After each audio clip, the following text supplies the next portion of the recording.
Hi, welcome back to my channel. My name is Nicole, and today I am here with a quick message, and this is one of that is very, very important, especially in this hour.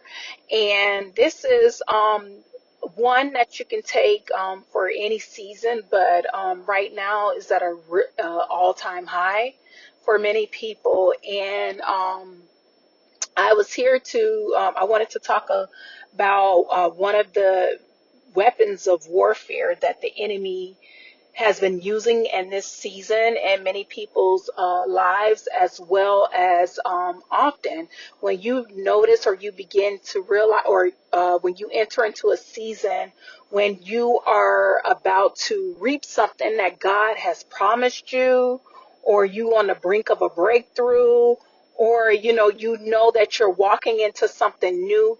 The enemy understands and knows that he cannot, he cannot take what God has given you. He can't take whatever God has blessed you.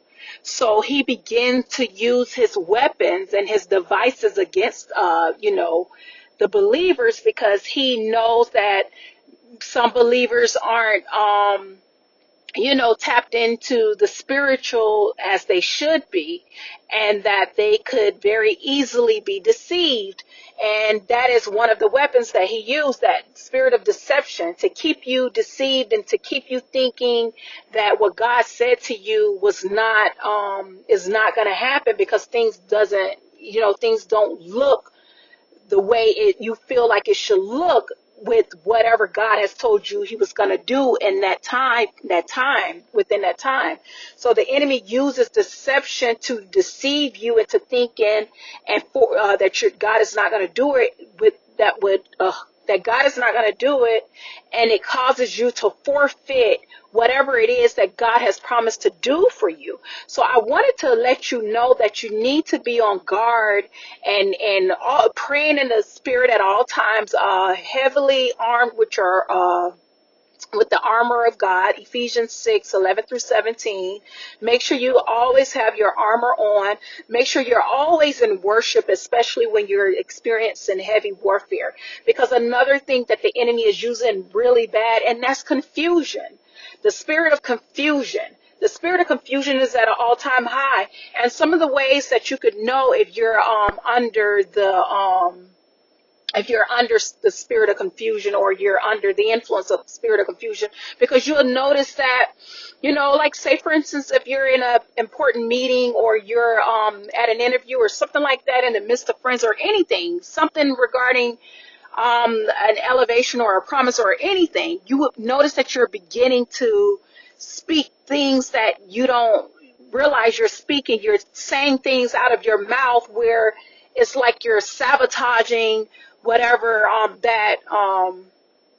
that blessing is, or you're sabotaging whatever that opportunity is. That's how the spirit of confusion operates. And then you'll notice even the people around you are acting in a way that is unlike them, or is chaos and confusion. And remember, God is not the author of confusion. So when you begin to see confusion, that is a clear sign that the enemy is in operation. He's in work. He has an assignment out on against you with whatever God has planned for you, whatever God has promised you. So I just wanted to really give you these signs and these clues for you to look out for, because I do not want you to forfeit whatever it is that God has promised you in this season, in this moment. And John 10:10 says that the enemy comes but to steal, kill, and destroy. And that's what he does. And when he can't destroy it, he will make you sabotage it. So we have to always be on alert.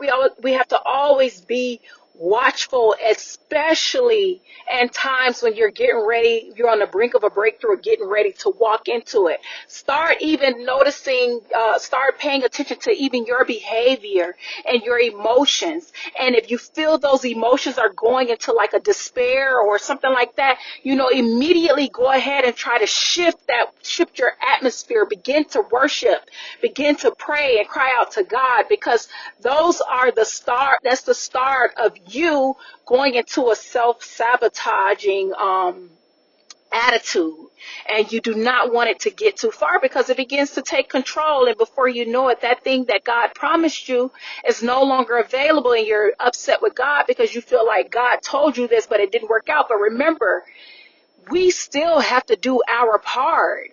There's a part that we have to do in all of it. If we're sabotaging, we're basically fighting against God. He already told us that the victory is ours. If he told you it belongs to you, that means it belongs to you. Do not let the enemy punk you out of what God has told you is for you.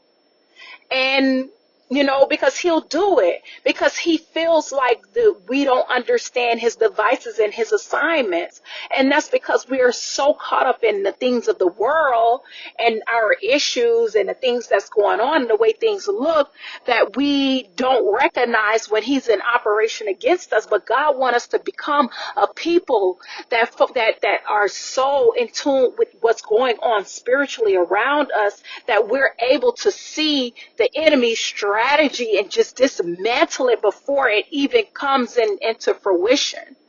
So I pray that, this would reach whoever needs to hear this, and that you would not just hear it, but you would act upon it. And you would just not allow the enemy to no longer, like, take a stand and let the enemy know that he would never ever take anything else from you ever again. You would never allow him to take an opportunity, to steal an opportunity, or cause you to sabotage an opportunity that you knew God told you was for you, a blessing that God told you was for you, a door that God told you was for you to walk through. So again, I pray that this reaches whoever needs to hear it, and it blesses you. And until next time, you have a good one.